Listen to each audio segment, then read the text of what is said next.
Fíjate, nunca ha sido más importante que ahora la marca personal. Y esto es un problema que lo estamos viendo con muchísimos influencers que tienen un modelo de negocio basado en una plataforma de terceros. Cuando la plataforma cambia el algoritmo, que lo va a cambiar a peor para ti, obviamente, estás jodido. A mí me han llegado a contratar como speaker para alguna empresa privada porque me encontraron en ChatGPT. Hay que entender cómo van funcionando estos algoritmos e intentar adelantarte, intentar jugar a ese juego, pero sin caer en el mantra de el número de visionados y demás, porque esos KPIs no aportan valor realmente. La reputación está bien que esté metida dentro del mundo de la ciberseguridad porque le pasa lo mismo que con la ciberseguridad. Las empresas, los particulares, no son conscientes de su importancia hasta que ya el daño está hecho. Siempre hay un equipo detrás, puede ser el banco, puede ser la otra parte, que hace un poco de investigación, ¿no? Dice, oye, ¿dónde me estoy metiendo? ¿Qué hay aquí? Y claro, empiezan a salir cosas turbias. Bienvenidos a este episodio de OSINT Excellence, un podcast dedicado a OSINT, inteligencia corporativa e investigaciones. Soy Alex Lozano, CEO de Cibergy, y hoy tenemos con nosotros a un invitado muy especial, Pablo F. Iglesias. ¿Qué tal? ¿Cómo estás? Hola Alex, oye, un verdadero placer. Y nada, buenos días, buenas tardes, buenas noches a los que nos escuchen, dependiendo de dónde estén y del momento en el que lo hagan. Bueno, Pablo, seguro que muchos de vosotros habéis visto ya sea un vídeo de YouTube, un reel de Instagram, un short, algún artículo, alguna publicación en alguna de sus redes sociales. Hoy lo tenemos aquí y por tanto le vamos a preguntar a él. ¿Quién es Pablo F. Iglesias? Bueno, pues, ¿por dónde te empiezo, no? Nací un día. No, a ver, a nivel un poco de la parte profesional, yo siempre digo que soy un culo inquieto. O sea, a mí desde pequeño siempre me gustó trastear con las cosas y estaba en duda, ¿no? De si tirar un poco hacia la rama más informática o incluso la parte más artística. De hecho, tengo un bagaje un poco extraño.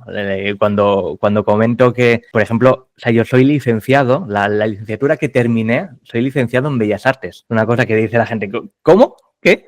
Pero es así, o sea, sí que estuve haciendo telecomunicaciones, de aquella, bueno, tú te acordarás, hace años en España teníamos las licenciaturas y las diplomaturas y la licenciatura era de 5 años.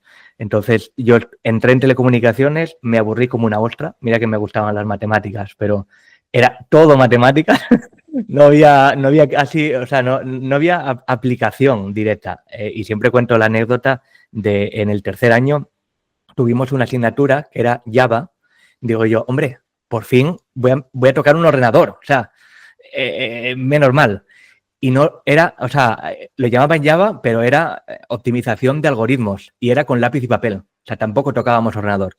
Y digo yo, de verdad, o sea, ya acabé asqueado y digo, mira, pues lo dejo, me metí en Bellas Artes. Allí la verdad que hice muchísimos más proyectos tecnológicos que lo que hice en Teleco, te lo puedo asegurar. O sea, todo lo que monté lo tenías que vender como arte, obviamente, pero vamos, utilizaba, pues, yo qué sé, pantallas de processing en el que dejaban la marca.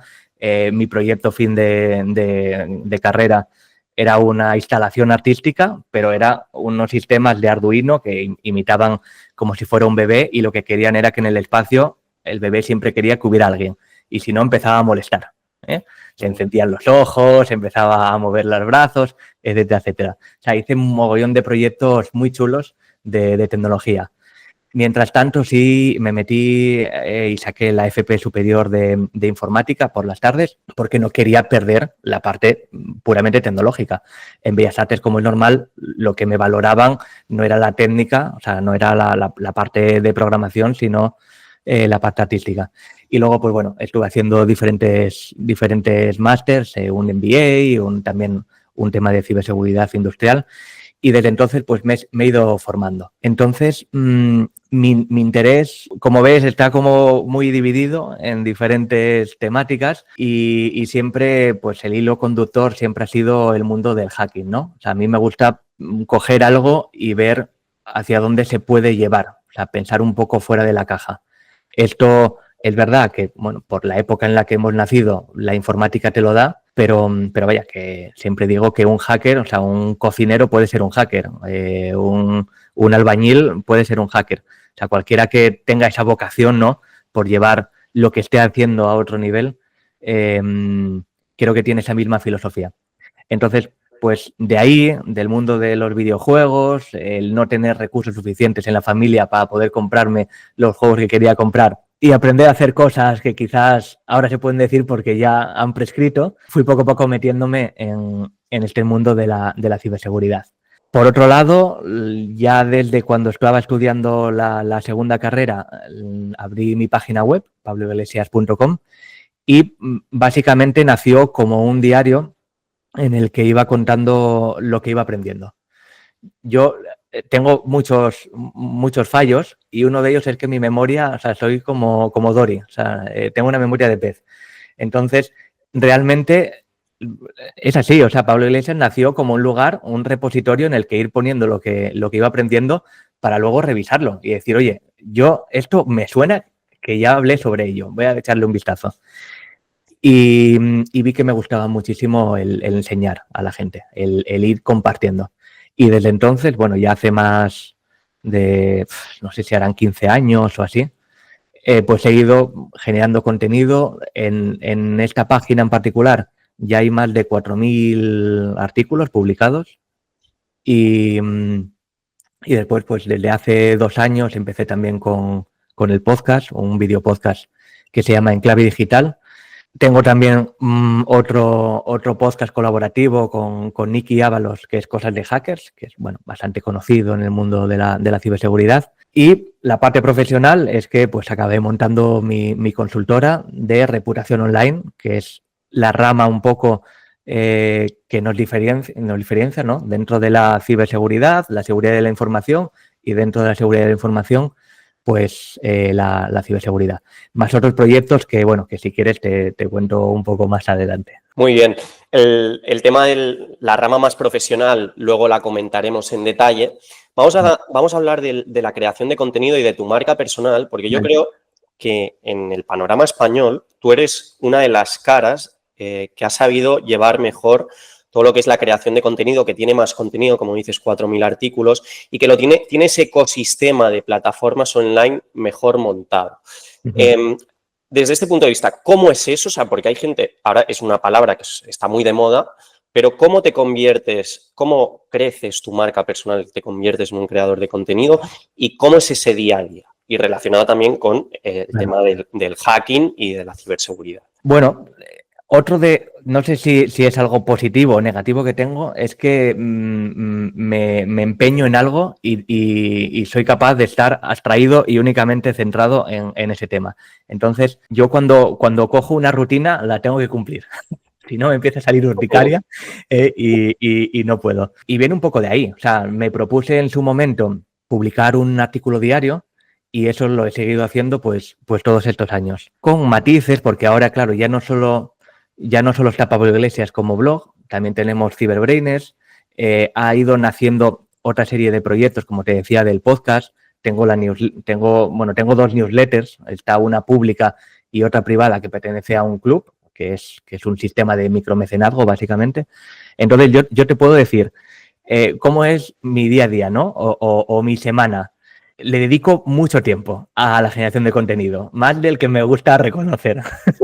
Y para que te hagas una idea, piensa que cada semana publico 2 newsletters, la pública y la privada. Publico un artículo que es exclusivo para los miembros del club. Hay otros 4 artículos que son públicos. Artículos, me refiero a artículos de blog, ¿vale? Y después está el podcast semanal de Enclave Digital, que también acaba siendo pasar también por un artículo, pero es un video podcast que lleva mucha edición. O sea, eso es lo que más tiempo me roba de lejos. Y también tengo el podcast de Cosas de Hackers, que bueno, cuando volvamos otra vez de las vacaciones, que se suponía que ya deberíamos haber vuelto, pero todavía estamos ahí, pues también es semanal. Es cierto que ahí tengo ayuda porque estamos 3 en el equipo, entonces no siempre estoy yo. Hay veces que pues están ellos 2 haciendo la entrevista a quien toque. Y mientras tanto, pues están las redes sociales.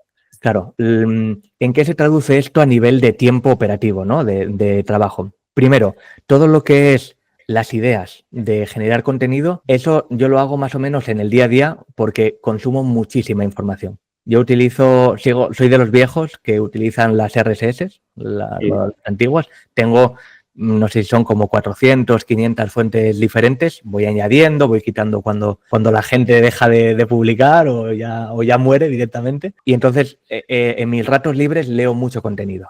O sea, cada día fácilmente por delante mío pasan 500, 600 artículos que son de temas que me interesan. O sea, no es en plan abro un periódico y a ver qué hablan.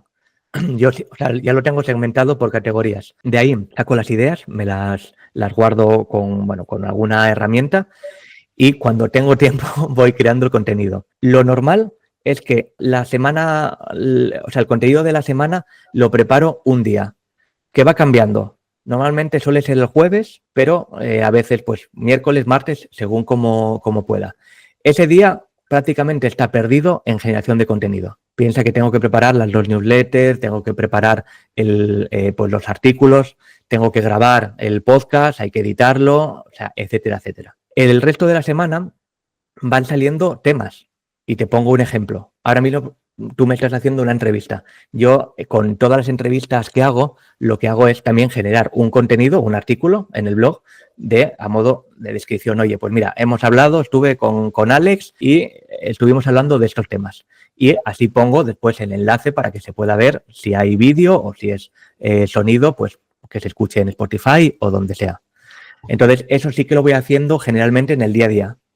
Hoy seguramente de tarde o mañana cogeré un poco lo que hablamos, hago un resumen y lo preparo para luego publicarlo, o sea, programarlo cuando toque. Y a nivel de redes sociales, yo utilizo una herramienta que se llama Metricool, es una empresa española que lo ha hecho muy bien, muy bien. La herramienta es súper potente y lo que me permite es publicar en todos los sitios. O sea, ver mi Metricool es una locura. Porque parece, dices tú, o sea, es imposible que una persona esté publicando en tantísimas redes sociales tantísimo contenido. Pero vuelvo a lo mismo. O sea, el truco está en la programación. Está todo programado. Yo no es que esté absolutamente las 24 horas del día conectado haciéndolo. Simplemente voy programando el contenido, tiene una estructura, voy teniendo un calendario editorial y con eso el contenido va saliendo. Entonces, es cierto que estoy en todas las redes sociales prácticamente, o sea, hasta algunas raras que no utiliza casi nadie, estoy. Pero tiene truco y es por eso. Utilizo herramientas que me permiten con un solo trabajo publicar en todos los lados. Y esto es un poco el resumen. Es cierto que desde hace, pues eso, unos 3 años más o menos, cuando vi que el auge de la inteligencia artificial empezaba a llegar al populacho, ¿no? Me di cuenta que muy probablemente el contenido escrito, el contenido en blogs, iba a perder por lo menos en confianza. Porque las barreras de entrada ahora son tan ridículas que cualquiera se puede montar un blog y parecer experto de lo que sea.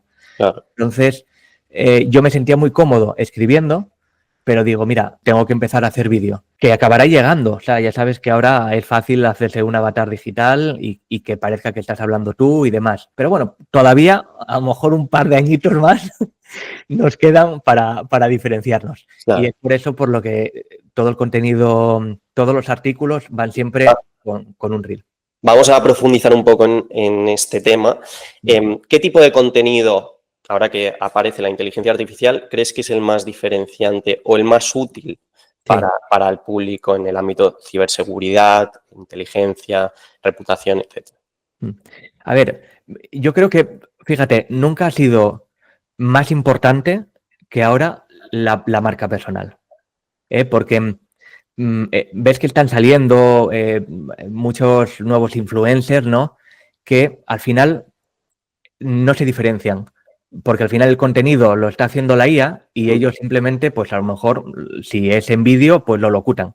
Se ponen delante, lo leen y ya está. Entonces, yo quiero pensar que el tener ese bagaje de muchos años, el que se demuestre, oye, yo estaba antes de la IA, da mayor credibilidad. A nivel de formatos, y más que me pese a mí, está claro que lo que ha funcionado, lo que ahora pega más, es el vídeo.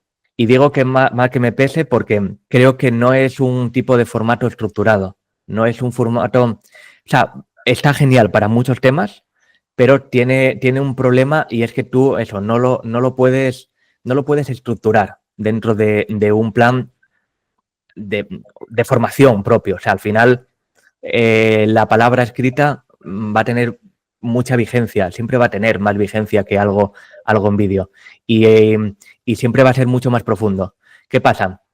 Que ya hace años, esto no es de ahora, hemos delegado el control de la audiencia a las redes sociales, es decir, a empresas cuyo objetivo es monetizar, no es traerse la audiencia. Y esto es un problema que lo estamos viendo con muchísimos influencers que tienen un modelo de negocio basado en una plataforma de terceros. Cuando la plataforma cambia el algoritmo, que lo va a cambiar a peor para ti, obviamente, porque su objetivo es que tú pagues por alcanzar, por la visibilidad que antes tenías, estás jodido.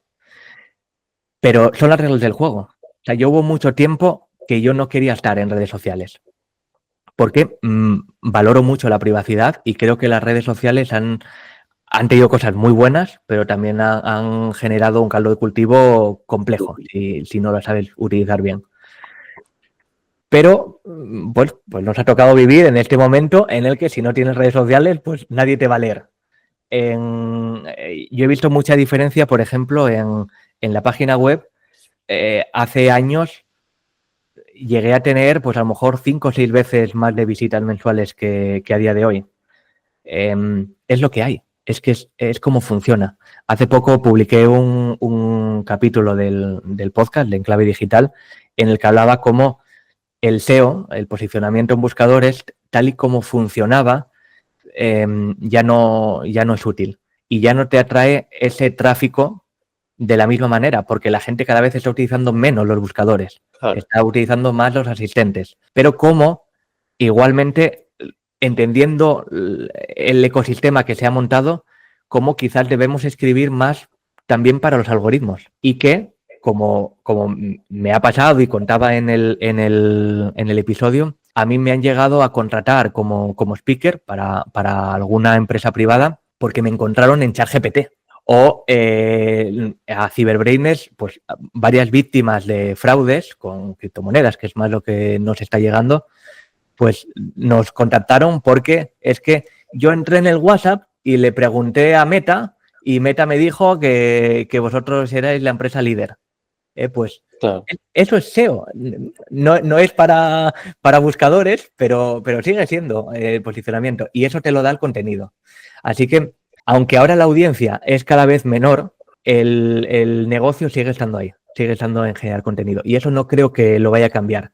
Siempre y cuando eso sepas diferenciar o utilizar las IAs como un soporte, pero que no sean quien te hace el trabajo. El experto tenemos que seguir siendo los humanos. Sí, eso a nivel teórico y como idea está muy bien.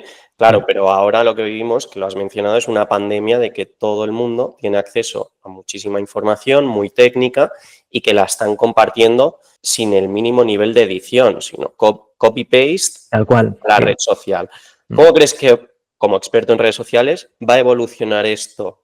Sí. ¿Y qué nos depara un poco el futuro en este sentido? Piensa también que, o sea, si tú quieres hacer una carrera profesional con esto, y te podría hablar de muchísimos ejemplos porque trabajamos con muchos influencers, gente que tiene muchísimos seguidores, o sea, una salvajada, tanto de nuestro sector como de otros. Y te puedo decir que a nivel de negocio, luego apenas tienen, ¿eh? O sea, una cosa son los números, claro, que es verdad que dices tú, Dios mío, o sea, ¿cómo puede ser que este contenido que los que nos dedicamos a ello, dices tú, es que es súper básico, es que no, o sea, es un refrito de cosas que además se nota que a lo mejor la persona tampoco controla mucho porque tal cual se lo puso ChatGPT, lo está plasmando. Y aún así funciona muchísimo. Y luego vas tú, publicas un reel y dices tú, hostia, 20 likes. A ver, y estás haciendo un análisis hiperconcienzudo y demás. Pero bueno, es como funcionan las redes, es que es lo que hay. Y ahora mismo lo que llega al grueso de la sociedad, pues es un tipo de contenido que está muy destilado, que igual no aporta tanto, pero sí a lo mejor está bien enfocado a ese público generalista. Lo que no quiere decir, vuelvo a lo mismo, que te genere negocio. Claro, Y eso son dos cosas distintas. O sea, yo, por ejemplo, a nivel de audiencia, tampoco tengo tantísima. O sea, yo, bueno, por ejemplo, Instagram, que no sé si tengo 2.000 seguidores o algo así. O sea, es algo claro. que ahora cualquiera que se Bueno, monta un pero Instagram lo tiene al momento. Pero igualmente a mí sí me genera negocio. claro. Igual que en YouTube, creo que deben ser 8.000 y algo suscriptores. Pero te puedo decir que, o sea, que ya solo con algunos vídeos que tengo en YouTube, ya puedo estar facturando varias decenas de miles de euros. Claro. Y me están trayendo clientes continuamente. Y en cambio, pues eso, no tengo millones de reproducciones ni nada por el estilo. Entonces, bueno, es un poco, hay que entender cómo van funcionando estos algoritmos e intentar adelantarte, intentar jugar a ese juego, pero sin caer en el mantra de el número de visionados y demás, porque esos KPIs no aportan valor realmente. Bueno, aquí la forma es monetizar, ¿no? Todas esas visualizaciones y seguidores, el que sabe monetizarlas mejor es el que al final acaba facturando más, ¿no? Como decías. Vamos a hablar también del tema más profesional, de Cyberbrainers. También eres fundador de Eliminamos Contenido. Uh-huh. ¿Qué son estas empresas? ¿En qué se basan? Has hablado de criptoestafas, de reputación online. Explícanos un poco. Vale, sí. Bueno, Cyberbrainers es como la empresa matriz, es la marca principal y es una consultora de reputación online y asesoramiento a víctimas de fraude, principalmente, es a lo que nos dedicamos. Entonces, de la rama de reputación, el cliente tipo que nos suele contactar suele ser un particular, directivo, influencers, o sea, perfiles con exposición pública que generalmente han sufrido ya una crisis reputacional y quieren ver qué se puede hacer para mitigar el daño. Y también, bueno, por supuesto, empresas. Y luego también hay otra tipología de cliente que son empresas más bien mediana, grande, que no lo ha sufrido y lo que quiere es evitarlo. O sea, quiere sistemas de contingencia, quieren estar preparados para que el día de mañana, cuando llegue el jaleo, no tengan que apagar el fuego, que tengan alguna forma de reducir el riesgo. Esa desde la rama de reputación.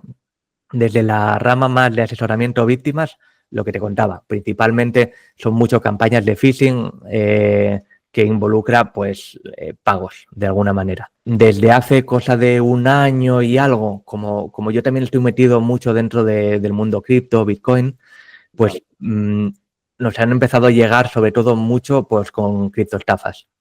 Pues gente que piensa que está invirtiendo, se supone, en un pool o en DeFi o lo que sea, y pues, se dan cuenta de que al final es un fraude. Y ahí pues nuestro trabajo es colaborar con las autoridades del país. En el caso de España tenemos a la Policía Nacional, a la Guardia Civil, o bueno, por ejemplo a Cataluña, Mossos d'Esquadra. Nosotros hacemos la parte técnica, les facilitamos un cuello de botella que tienen ellos, y es que los recursos de lo público, ya sabes cómo está el tema, entonces tienen muy buenos especialistas, pero son muy pocos para todos los casos. Entonces nosotros hacemos la parte técnica y luego pues ellos tienen que hacer la parte que solo pueden hacer pues una autoridad de un país. Y de eso trabajamos indistintamente, tanto en España como en Latinoamérica, Estados Unidos, Europa, nos llegan prácticamente de cualquier país. Esto es Cyberbrainers, así resumido, hay más cosas, pero bueno. Luego tengo Pablo Iglesias, todo junto con la Y, era mi marca personal. Empezó siendo ese blog y se ha quedado, además de la parte de contenido, gestión con patrocinadores y demás, ahora principalmente lo que ofrezco son asesoramientos y consultorías, bien para temas temas relacionados con la ciberseguridad, con la privacidad, con la reputación. También mucho de gente que quiere montar negocios digitales, saber cómo tiene que digitalizar el negocio. Y generalmente lo que hago es más el servicio de consultoría, pero bueno, sí que tengo detrás una red de partners para casos en los que lo que quieren es más una agencia de marketing, comunicación, un poco que les lleve pues toda esa parte, ¿no? Desarrollo web, posicionamiento SEO, marketing, redes sociales, etcétera, etcétera. ¿Qué más? Bueno, está Eliminamos Contenido, que es un spin-off de Ciberbrainers, que era básicamente como Ciberbrainers, el coste para el cliente no es un coste bajo, porque es un servicio muy personalizado. Claro. Entonces, lo que vimos era cómo podemos sacar un servicio low cost para ese perfil que es generalmente particular o, bueno, algunas empresas que lo que quieren es, oye, quiero desindexar, quiero borrar un contenido que aparece en Internet. Y ahí, pues, lo que hacemos es, mediante peticiones legales, si hay amparo legal, obviamente, pues tramitamos esas peticiones de eliminación, de desindexación de contenido. Es un servicio que funciona más en automático en el sentido de no se da soporte vía llamada, es todo por correo, se hace el trabajo y ya está. Y después tengo también Ediciones Pi, que es un sello editorial de publicación de libros. Y esto viene porque, bueno, a mí, como ves, me gusta mucho generar contenido y entre ello, pues tengo varios libros publicados, que es gracioso porque dices tú, hombre, después de haber escrito tanto en tu blog, tendrás algún libro profesional, ¿no? Que expliques, pues, temas de reputación, temas de ciberseguridad. Lo gracioso es que no tengo ninguno publicado. Es la típica, me da una vagancia. Fíjate que es coger el contenido del blog y empaquetarlo en un libro y ya está. Pero me da una vagancia tener que ponerme con ello. Y los libros que tengo son de ciencia ficción y de fantasía épica. Tengo 6 libros publicados y en todo ese aprendizaje de pelearme con editoriales, de ver cómo se podía autopublicar y demás, acabé contándolo en mi página web, empezaron a llegar otros autores que querían que le ayudara y con esto pues decidí acabar montando un editorial que siempre digo que el modelo de negocio de Ediciones Pi es un modelo que no recomiendo a nadie porque yo lo puedo permitir tenerlo porque tengo Ciberbrainers, tengo el resto de negocios que funcionan. Pero obviamente el negocio de las editoriales está muy claro y es el del contrato de exclusividad, el cobrarte royalties y apenas pagar al autor. O sea, ese es el modelo de negocio y nosotros hacemos justo lo contrario. Es el autor quien tiene el control, se publica a su nombre en vez de a nombre de la editorial, no hacemos contratos de exclusividad, por tanto, hacemos el trabajo y después el autor puede irse por su cuenta y listo, pero te puedo asegurar que es un proyecto que llena muchísimo, porque al final estás ayudando a una persona a sacar su libro y eso hace muchísima ilusión.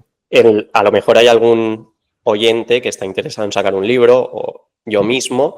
¿Cómo funciona? Explícanos un poco. Sí, bueno, básicamente es, tú tienes que venir con el libro, generalmente ya vienes con un manuscrito, o sea, un libro escrito en el Word o donde sea, y nosotros lo que hacemos es cobrar por los servicios que necesitas. Oye, voy a necesitar maquetación, diseño, voy a necesitar la parte de asesoramiento legal, ¿no? El ISBN, tramitar ISBN, la distribución, etcétera, etcétera.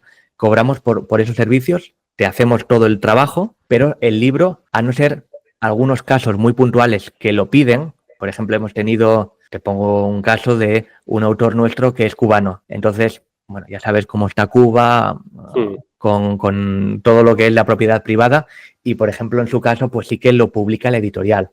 O hemos hecho también algunos libros colaborativos que sí que se publican a nombre de la editorial. Pero lo normal, a no ser que diga el autor lo contrario, es que se publica, es el propio autor quien lo publica, por supuesto tiene el sello editorial igualmente, pero eso tiene una ventaja y es que el autor recibe directamente el dinero, no tiene que pasar por nosotros, por tanto nosotros no nos llevamos la tajada, que es donde está el negocio de las editoriales. Y bueno, llevamos ya, no sé si eran 30 o 40 autores, tenemos como 50 libros publicados, por ejemplo, de temas técnicos. Géser Ferreira, que supongo que lo conoces, un compañero también, Osinter, muy conocido en la comunidad, su libro lo publicó con nosotros. Y bueno, pues eso, es un negocio que puede salir adelante porque como hay otros negocios que pagan el bacalao, yo siempre digo que Ediciones Pi es la editorial que a mí me gustaría haber conocido cuando empecé, porque es justa para el autor, no para la editorial. Bueno, pues muchas gracias por tu labor. Yo creo que no sé cuándo, pero en algún momento a mí me gustaría sacar un libro también y está bien conocer, porque también es un tema súper desconocido, que nadie tiene ni idea. Ya. Y como dices, al final acabas perdiendo. Yo creo que es un mundo, ¿eh? Y te puedo asegurar que hemos tenido perfiles muy potentes que hablando con ellos me decía, mira, Pablo, es que yo he publicado con tal editorial, a ver, aquí en España hay 4 grandes que conocemos todo el Claro. mundo y es que te puedo decir que gano más con el enlace de afiliados de que pongo a mis suscriptores o a lo que sea para que lo compren que con la venta del libro. Es que eso es muy triste, ¿eh?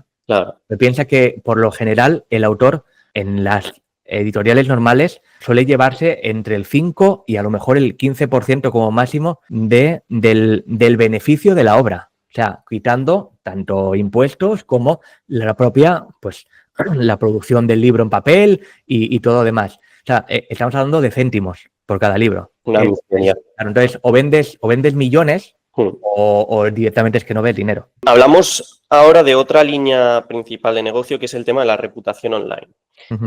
A ver si nos puedes hacer un poco de masterclass reducida sobre la importancia, tanto para personas individuales como para empresas, y cuáles son los principales casos o los más graves que se ven. Bueno, pues mira, la reputación está bien que esté metida dentro del mundo de la ciberseguridad porque le pasa lo mismo que con la ciberseguridad. Las empresas, los particulares, no son conscientes de su importancia hasta que ya el daño está hecho. Y entonces es como de repente, Dios mío, o sea, mi negocio se va al traste, ¿qué hago? Claro. Pues es exactamente igual.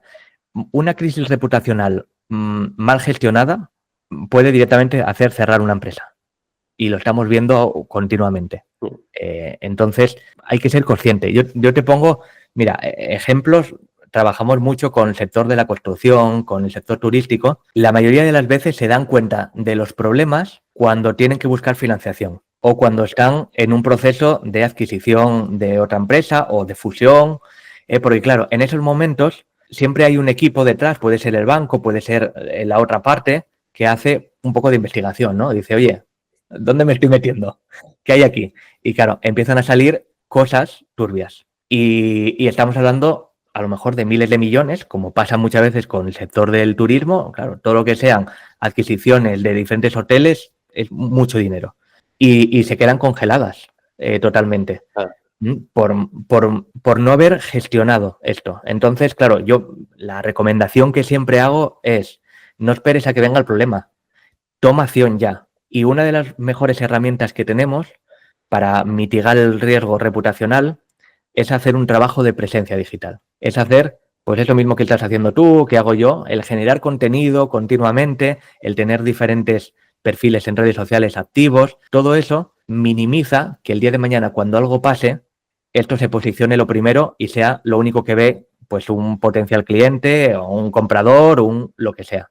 ¿Qué pasa? Que muchas veces, sobre todo en negocios pues tradicionales, los directivos, vamos, vienen de otra generación y esto, como esto de las redes sociales, esto es para los jóvenes. Esto no lo necesito. Y claro, ellos son la cara visible. Entonces, hay muchas veces que problemas que tienen reputacionales ellos afecta a la marca y te puede hacer eso, que se te cierre el negocio de la noche a la mañana. No hace falta ir a grandes empresas. Tú, por ejemplo, yo qué sé, no sé si tienes pareja, pero bueno, sales un fin de semana y dices, oye, quiero ir a cenar por ahí. Lo primero que haces, o bien alguien te ha recomendado, que no deja de ser reputación, porque te han recomendado o en terceros, o bien buscas esas recomendaciones en Internet. Abres Google Maps y empiezas a mirar, oye, restaurantes de sushi. ¿Cuál vas a elegir? Te guías por lo que aparece en las reseñas. Algunos solo por el número, si tiene un 4,5 pues debe ser bueno, y otros pues a lo mejor lees las reseñas. Pero es eso que ha ocurrido toda la vida, porque antes cuando ibas a un restaurante, si el restaurante estaba vacío, pues tú no entras, pues dices, hostia, si nadie más ha venido, algo raro ha pasado. Pues esto a día de hoy se hace en el mundo digital y dependemos muchísimo de qué opinan los demás. Si quieres, podemos hacer una especie de ejercicio en el cual yo te voy a presentar algunos casos y tú me dices qué facilidad o qué importancia tiene solventar este problema a nivel reputacional. Vale. Por ejemplo, el ejemplo que has puesto ahora, un restaurante que tiene muchas reseñas negativas. Sí. ¿Qué se puede hacer? Lo primero, el no haber hecho antes trabajo complica mucho las cosas. En negocios, en negocios físicos que están pues de cara al público, normalmente cuando ya tienes valoración en Google Maps, que es como lo que más utiliza la gente, aquí al menos en Occidente, cuando tienes por debajo de un 4, tienes un problema. O sea, ya hay muchos estudios que demuestran que ya cada número que baja es un porcentaje que pierdes de clientela. Lo vas a notar a nivel de negocio. Si empiezas a tener un 3 con algo, 3,9, 3,8, 3,7, lo más seguro es que empieces a ver que no llenas el este. Y es cuando la gente se suele preocupar. ¿Qué se puede hacer en estos casos? Se pueden hacer, por un lado, si hablamos de muchas reseñas puestas en muy poco tiempo, podríamos estar ante un tipo de ataque que se llama de review bombing. Entonces, hay que analizarlo, que es básicamente que a lo mejor alguien quiere hacerte daño, sí, o ha tenido una mala experiencia y lo que hace es, oye, llama a todos sus amigos, mira, ponerle una reseña negativa. Esto incumple la política de uso de estas plataformas y nosotros podemos quejarnos. Hay que demostrarlo, que es así. Hay que hacer un poco de análisis, OSINT, de qué cuentas lo están poniendo, qué tipo de contenido están poniendo. O sea, tienes que demostrarlo ante la plataforma. Pero se les hace un escrito y si tienes razón, acaban eliminando esas reseñas. ¿Qué pasa? Que hay casos en los que a lo mejor es verdad. O sea, son mucha gente que se ha quejado. Ahí lo tienes más complicado. La recomendación normalmente es hacer estrategia para que los clientes que están contentos sí que pongan reseñas y eso contrarreste. Claro, lleva más tiempo. Ya tienes que hacer, pues bueno, por ejemplo, en restaurantes, pues lo típico de tanto formar un poco la plantilla para que, yo qué sé, cuando van a pagar, oye, decirles, oye, no te importa poner la reseña y demás, como típicos códigos QR que nos encantan a los que nos dedicamos a ciberseguridad, animando a que, oye, pon tu reseña. Puedes buscar incentivos, ojo, no puedes hacer, o sea, hay una regulación, tampoco puedes decir, oye, te sale gratis la consumición. Claro. Eso es ilegal, pero sí que puedes como incentivar, ¿no? De alguna manera a que te pongan la reseña. Esto desde el punto de vista puramente legal. Y después, bueno, sí hay cosas que son un poco más turbias que no se suelen recomendar que se hagan. Segundo caso, eres un directivo y en algún momento en tu pasado has tenido un escándalo legal, algo puede ser de prensa rosa también o económico, que puede afectar a tu empresa. ¿Qué se hace? ¿Qué importancia tiene? Este ya te digo que todas las semanas me encuentro con algún marrón de estos. Normalmente lo que hacemos es analizamos el caso. Muchas veces son directivos que no tienen absolutamente nada hecho a nivel de presencia digital. Entonces se hace un plan estratégico de qué contenido se puede generar. Nosotros, por ejemplo, con además perfil directivo, que suele ser muy reticente a tener perfiles en redes sociales y que no tiene tiempo ni ganas para dedicarse a esto, ya les convencemos de que es necesario y lo hacemos nosotros. De hecho, hemos llegado hasta hacer deepfakes a directivos con su permiso para poder generar contenido en su nombre. Para poder generar esos vídeos o esas imágenes en las que aparezcan ellos y realmente, por supuesto, o sea, es legal porque nos están dando su permiso, pero bueno, es un ejemplo de uso de ultrafalsificaciones con fines positivos. Se hace esto y después también, oye, en los casos de crisis reputacionales que están ocurriendo en ese momento, pues también hay un plan de contingencia empresarial. Hay que revisar con los abogados qué defensa tenemos y si se puede decir públicamente, porque hay veces que no se puede. O sea, que no es que no queramos, sino que, oye, el abogado te dice, no, mira, hay un proceso judicial y no podemos hablar de esto. Y otras que aunque pudiéramos, no interesa porque puede ser que al sacarlo tú a relucir, al sacar una nota de prensa o lo que sea, lo que haces es avivar un poco el avispero y es contraproducente. Entonces, siempre dependiendo un poco de la situación, decidimos si tiene sentido esto o tiene sentido pues ir poco a poco ganando a nivel de posicionamiento el reputacional que ha aparecido. Y el último caso sería un atleta, un político o un influencer que hace una declaración o comete un fallo y eso le causa que todo el público en redes sociales pues empiecen a tener ese hate o esos comentarios hacia él negativos. Vale. En esos casos, te digo, generalmente las crisis reputacionales que se producen en redes sociales son muy explosivas. O sea, parece que el mundo se acaba. Todo el mundo está hablando de esto. Me han cancelado. Yo ya no puedo volver a hacer absolutamente nada. Pero una de las ventajas que tienen las redes sociales es que hoy se habla de esto y mañana la gente se ha olvidado y habla de otro tema. Entonces, hay que tener sangre fría. Hay que analizar el caso Y hay veces que lo mejor que podemos hacer, a ver, si ha sido, como me comentabas, oye, ha dado unas declaraciones que claramente no es que estén sacadas de contexto, es que fueron, o sea, lo hizo mal. Sí. Pues oye, a lo mejor sí que pues subir el típico vídeo pidiendo perdón, oye, mira, pues sí, pues me he equivocado. Lamento haber dicho esto, no había pensado tal, que le prepara un poco qué puede decir y que lo haga. Pero hay veces que son, hace poco, este mes, por ejemplo, estuvimos trabajando con un caso de un influencer, bueno, muy conocido, un youtuber, que sacaba una nueva marca y esta marca se iba a vender en un retail también muy conocido. Y el problema que tenían era que dio una entrevista en un medio de comunicación, típica entrevista de hora y media. Ya sabes que los periodistas te cogen la frase sin contexto, que era terrible. Pues apenas tuvo impacto mediático. Es verdad que era un medio de comunicación muy grande de nuestro país, pero claro, el contrato que tenían cerrado con este retail peligraba. En ese caso lo que hicimos fue un poco de análisis, vimos qué impacto tenía, nos dimos cuenta que apenas tenía impacto, pero sí estaba posicionado. O sea, sí aparecía en las búsquedas, no estaba de lo primero, pero a lo mejor era el séptimo, el octavo resultado de la primera página de Google, que ya, oye, Pero ya... lo típico que luego en Twitter uno coge el link, lo pega y se puede Claro, volver viral. claro. Y por ejemplo, en ese caso, lo que hicimos fue preparar un poco un informe para presentárselo a esta empresa de retail y decirle, oye, mira, realmente el impacto que ha tenido ha sido ridículo. Esto está sacado de contexto. Mientras tanto, hemos preparado también trabajo a nivel legal para intentar ver si el medio de comunicación, oye, nos hace el favor, no mentían. Es una frase que dijo él, pero claro, en una frase en una hora y media coges una frase sin contexto y parecía que estábamos hablando, vamos, con un loco. Entonces, oye, pues mira a ver si puedes ponerlo de esta manera. O sea, se va negociando y también se puede ir contra Google, de decir, mira, se ha posicionado esto, explicarles el caso para ver si lo pueden desindexar. Entonces, bueno, todo junto, la conclusión, todavía hay parte que estamos trabajando, pero bueno, el contrato va a seguir adelante. O sea, con algunas limitaciones, eso es cierto, pero bueno, por lo menos nos ha echado hacia atrás. Y es un ejemplo muy típico. Pero ya te digo, si solo ocurre en redes sociales y no trasciende a Internet, a los buscadores o a los asistentes virtuales, muchas veces la recomendación es hay que dejarlo pasar y ya está. Si ya trasciende, es otro tema. Ahí sí que hay que hacer más trabajo. Bueno, lo importante es hacer ese correspondiente análisis para saber en qué situación estamos, no hacer las cosas por hacer. Claro. Podemos enlazar todos estos ejemplos, con el borrado de contenido.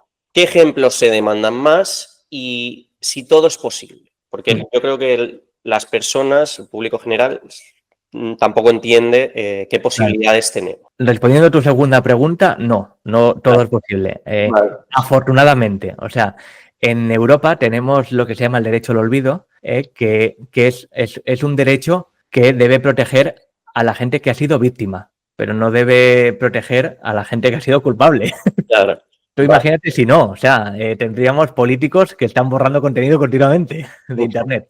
Entonces, no se puede. Tiene que haber un amparo legal. Hay una serie de circunstancias en las que además son de sentido común, en la que tú tienes derecho a exigir esa eliminación de contenido. En la práctica, depende de dónde estés, va a ser más fácil o más difícil. En Europa, vuelvo a lo mismo, hay una regulación. Ya sabes que en Europa somos muy buenos regulando. Regulación hay seguro. En innovar ya eso, bueno, ya que lo hagan los demás. En ganar dinero también, que lo hagan los demás. Pero aquí en innovar, o sea, aquí en regular... Regular, pues, sí. Entonces, bueno, esto sí. O sea, si hay un amparo legal, generalmente es relativamente fácil que se consiga. Bien eliminar, bien desindexar. Que bueno, tu audiencia más o menos ya sabrá lo que es, pero por si acaso, la diferencia es que eliminar sería que se borrara, de verdad. Cosa que en Internet no suele pasar. Claro. Mientras que desindexar es que el contenido sigue estando, pero no es accesible por terceros. Sigue guardándose en un servidor en algún lado, pero no puedes acceder a ello. Entonces, muchas veces es más fácil desindexar el contenido porque el impacto a nivel reputacional se te cierra igual que conseguir que se elimine. Y para eso, pues eso, se ataca directamente a los buscadores. Se hacen peticiones oficiales a Google, a Yahoo, al resto de de buscadores, Bing, para que ese contenido no lo tengan en cuenta. Y desaparece. Y te aparece, lo habrás visto muchas veces, que a lo mejor cuando bajas, pues trae que, pues según la normativa europea, puede haber contenidos que no aparezcan por aquí. Eso es lo que se hace. Casos que no solemos encontrar. Bueno, por supuesto, a ver, te puedes imaginar que nos llega de todo. O sea, nos llega gente que quiere borrar cosas que dices tú, hijo, es que no haberlas hecho, es que es lo que hay. O sea, Claro. no podemos hacer nada. Pero bueno, hay casos que sí que son complicados y yo lo entiendo. Te puedo poner un caso que lo he hablado en charlas y formaciones. Tengo hasta un artículo publicado en el blog que era nos llamó una mujer llorando que su hija estaba sufriendo un ataque con contenido pornográfico en la que ella aparecía, que no eran deepfakes, mal hechos, pero fatal, o sea, que se notaba, me refiero. Claro, de los cutres de primeras que se hacían. Tal cual, o sea, de Paint, de poner la cara en cuerpos de actrices porno, básicamente. Claro. Y el tema era que la hija tenía 18 años, recién cumplidos, estaba opositando y, claro, cuando buscaba su nombre y apellidos, lo primero que salían eran estas fotos. Entonces, aunque se viera que era falso, tú imagínate a una chica de 18 años el impacto que tiene esto. Estaba entrando en una depresión y demás. Indagando, nos dimos cuenta que, claro, su hermano era youtuber, había un grupo de personas que querían hacerle daño al hermano, los típicos haters, descubrieron cuál era el nombre y apellidos de su hermana y empezaron a atacar por ahí. Bueno, este tipo de situaciones, ya te digo que generalmente se solucionan rápido. Sobre todo si hay menores por el medio y temas de pornografía y demás, hay un canal prioritario en el que, vamos, en pocas horas, días como mucho, ese contenido desaparece. Nos llegan también muchas chicas, sobre todo, de OnlyFans, que tenía perfil en OnlyFans, pensaba que por subir el contenido en OnlyFans aquello quedaba privado y se da cuenta de que aparece en cualquier lado. Claro. Y son gente que a lo mejor ya no trabaja de esto. Entonces, también suelen ser casos que se solucionan relativamente fácil. Y luego, pues mucho contenido de oye, me han subido, aparezco en tal vídeo, han subido tal foto mía por ahí. De eso ocurre mucho.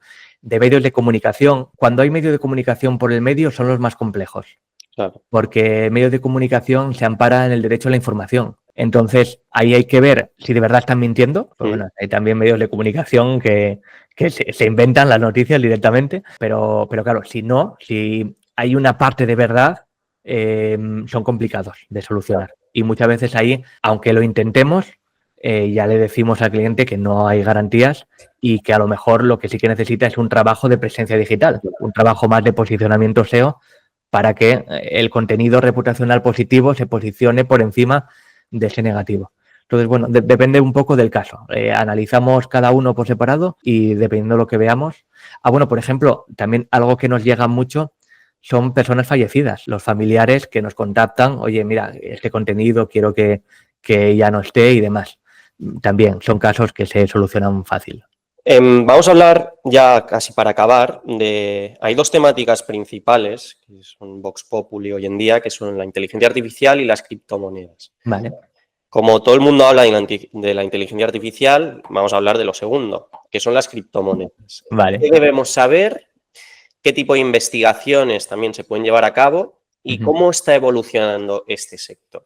Yo ya te digo que soy un cripto bro, entonces no soy partidario, o sea, no soy neutral en esto. También te digo que he pasado del escepticismo al optimismo. Conforme, y además esto pasa mucho, conforme más investigas, más entras dentro del agujero, ¿no? Más te vas dando cuenta de que eso tiene bastante sentido. Y que además es una alternativa muy real, en el caso financiero, al sistema económico que tenemos actualmente, que, oye, ha funcionado muy bien, pero tiene sus limitaciones y las conocemos.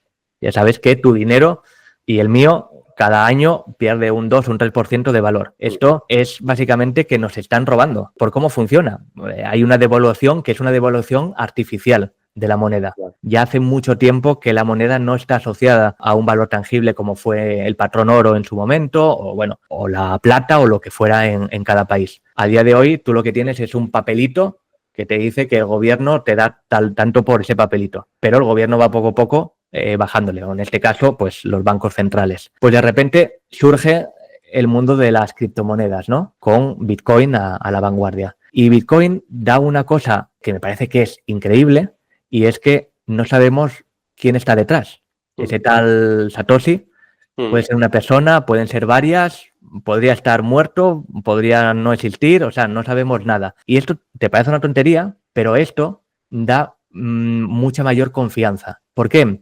Porque no hay un ente que esté detrás gestionándolo. La forma en la que el Bitcoin aporta valor es mediante esa red que ha montado y un algoritmo que decide que cada cierto tiempo se van a producir tantos Bitcoin, tanta moneda. Perdona, Pablo, vamos a entrar un poco aquí tema conspiración. Vale. ¿Quién está detrás de Bitcoin? No sé, mira, sacaron hace poco un documental, creo que era en Netflix, y decían que eran, bueno, pues un chaval que se autodenomina, no sé, yo sinceramente, hace poco es cierto que se movió una de las primeras carteras que estaban ahí paradas, movió una cantidad, no me acuerdo cuánto era, 10.000 bitcoins, una salvajada, Sí. Y se movió, a ver, por detrás tiene que haber alguien lo ha creado. Lo que pasa que si de verdad, como parece que es, tenía esa mentalidad un poco cyberpunk, ¿no? De yo ofrezco esto porque de verdad creo que es el futuro de las transferencias entre particulares, lo suyo es que jamás se sepa realmente quién es. Lo complicado es cómo puede ser que no se sepa. Ya.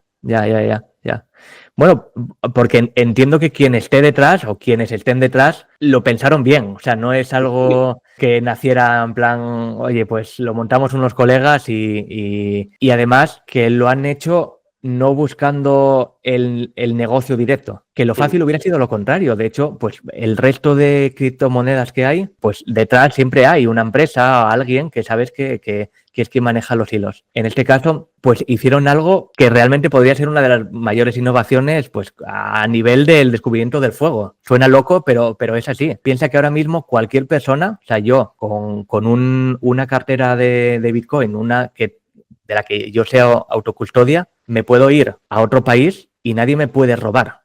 Aunque me peguen, si yo no doy la frase semilla, Claro. no me pueden quitar ese dinero. Tampoco pueden saber que es mío. Esto no te ocurre con nada. Tú es que ni siquiera puedes viajar con no sé cuánto de oro.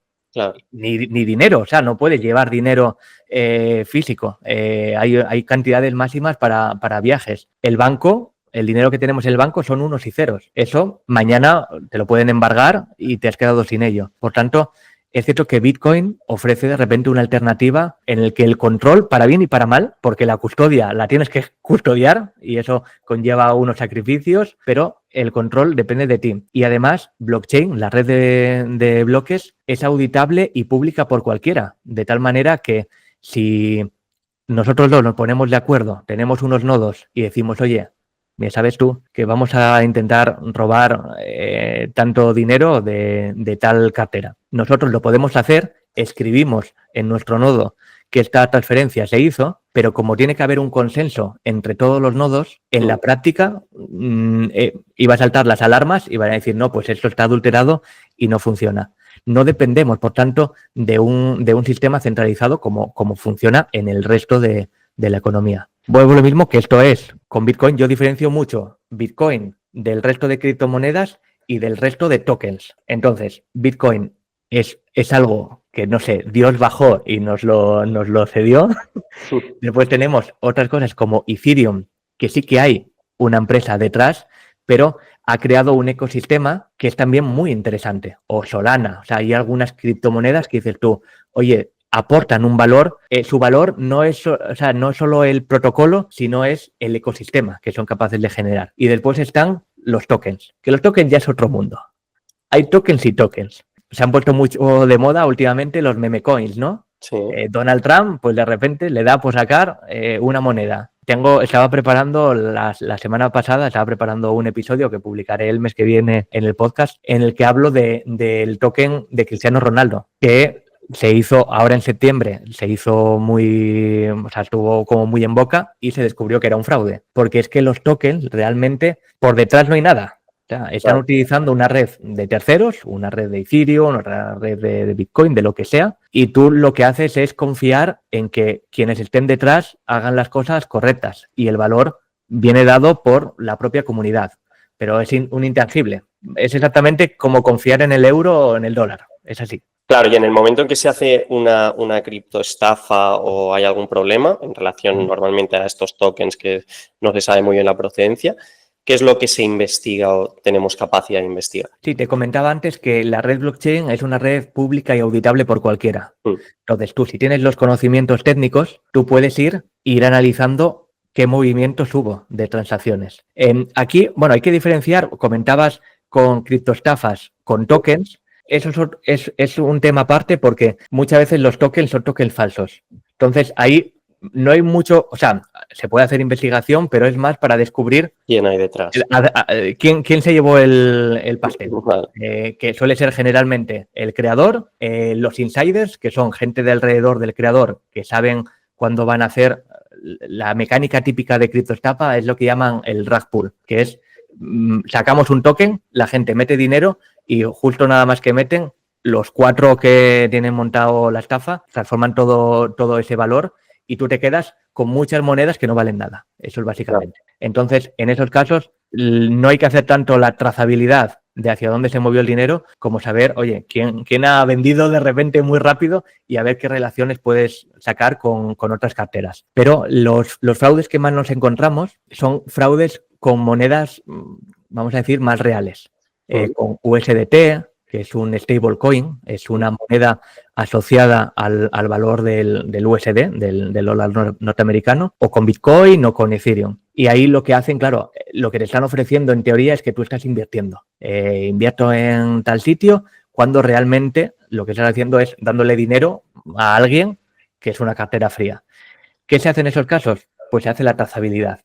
Desde que salió el dinero de la cartera de la víctima, se ha movido a una supuesta cartera de inversión, que no es cartera de inversión, es una cartera que puedo crear yo, y de ahí los cibercriminales usan diferentes estrategias de blanqueo de capitales. ¿Qué ventaja tenemos? Bueno, primero que el mundo cripto lo podemos auditar, esto mismo se ocurre con transferencias bancarias, nosotros podemos preparar un informe, pero luego tiene que haber un juez por detrás que dé permiso a que se acceda a la red bancaria, porque es una red privada. Al ocurrir en el mundo cripto lo podemos nosotros hacer la trazabilidad completa. Y también que a día de hoy con Bitcoin, con USDT, con todo esto no puedes comprar nada, básicamente nada. Entonces sabemos que tarde o temprano lo van a tener que pasar a algún exchange en el que lo transformen en dinero fiat, en euros, en dólares, en moneda de curso corriente. Y por ahí es por donde se les puede pillar, porque esos exchanges tienen que cumplir una serie de normativas, el CAIFE, la AML, de blanqueo de capitales, y entonces ahí sí las autoridades pueden exigir, oye, congélame los fondos, porque eso ya es como un dinero que tienes en el banco. Ya hay un ente superior que tiene el control. Pero mientras el dinero esté en carteras de autocustodia, en carteras frías, no se puede hacer nada. Muy interesante. Vamos con las últimas preguntas. Son 3 preguntas cortas. ¿Vale? Y la primera es un libro para recomendar. Un libro. Bueno, pues mira, ahora por ejemplo estoy leyendo, y a mí me encanta la ciencia ficción, y estoy leyendo la segunda trilogía de La Fundación, que es, o sea, la primera era de Isaac Asimov. Isaac Asimov, el pobre, pues ya no está entre nosotros, pero sus herederos han cogido un poco el testigo y han ido sacando una serie de libros. No están, vuelvo a lo mismo, están escritos por autores muy conocidos, pero no es Isaac Asimov, pero se basan en el mismo universo. Y me está encantando. No la he hecho nunca esta pregunta, pero no sé por qué. Te la quiero hacer. Sí. Ahora dinos una película para recomendar. Bueno, te puedo recomendar Weapons, que salió ahora, está en cines. El de un director muy poco conocido. El chico es joven, da casi asco de lo joven que es y lo bien que hace su trabajo. Y es, por ejemplo, quien estuvo detrás de la última película de Resident Evil, que para ser una película basada en un videojuego estaba bien. Sí. Mira que en Resident Evil han sacado muchas que delita. O sea, pero esta última estaba relativamente bien. Y ahora ha sacado una que es Weapons, y la vimos el otro día y a mí me encantó. Te cuenta, o sea, sin contar, vamos, esto lo sabes, el primer minuto. Básicamente es un colegio de primaria en el que un buen día a una clase solo llega uno de los alumnos. El resto ha desaparecido. Y es que por la noche todos esos se han ido de casa. Entonces empieza a haber una investigación. Como un thriller, que te puedes imaginar que por detrás pues hay cosas turbias, raras. Pero bueno, está muy bien contada. Se va poniendo en diferentes papeles de cada uno de los protagonistas de lo que ocurre. Pues ya tenemos nuestra promo de Pablo F. Iglesias para que vayáis al cine más próximo. Luego, un proyecto interesante o proyectos futuros tuyos que nos puedas contar. Vale. Bueno, ahora en lo que más me estoy metiendo desde hace ya unos cuantos años es en tema de inversión. Ya te digo que el mundo cripto me apasionaba y pues empecé un poco a trastear, primero a nivel personal, ahora ya pues gestiono un poco el patrimonio familiar. De tanto hablar sobre esto, pues me han empezado a llegar pues personas que a lo mejor tienen bastante capital y quieren un poco saber que se les recomiende por dónde puede tirar. Y es algo que quiero ir potenciando, porque además me encanta. O sea, creo que a día de hoy hay un potencial bestial. Las barreras de entrada se han reducido con todo lo que son fondos indexados, con los ETFs. O sea, hay mucho vehículo. Antes, por ejemplo, tener oro era una locura y ahora te compras un ETF y tienes asociado al oro físico y lo tienes por ahí en Suiza, en algún lado, pero bueno, te puedes subir a la ola de los grandes inversores, pues desde capitales, desde unos pocos euros. Claro. Entonces, bueno, pues por ahí sí que me estoy metiendo bastante. Estaremos atentos a ver cómo evoluciona todo esto de las inversiones. Finalmente, una persona para que venga a nuestro podcast. Bueno, por ejemplo, Cibercapitán, puede ser interesante. Rafa López, un buen amigo, y yo creo que lo vais a pasar genial. El tío es un crack. Muy bien, pues le enviaremos una invitación de tu parte. Vale. Ha sido un placer, Pablo, nos lo hemos pasado bien y además creo que hemos tocado algunos temas que en este podcast no habíamos tocado y por tu parte, que sabes mucho, sobre todo el tema de la reputación, de criptomonedas, eso nos ha interesado mucho y creo que a la audiencia le va a gustar y a lo mejor pues luego quieren saber más, ¿no? Dejaremos tus datos de contacto, las páginas web, de redes sociales. Y por nuestra parte, muchísimas gracias por asistir y por querer ser entrevistado por nosotros. Nada, Alex, un verdadero placer, ya sabes. Cualquier otro jaleo que se te ocurra, me avisas y yo me subo rápido. Genial. Muchas gracias por escuchar y que tengáis un buen día.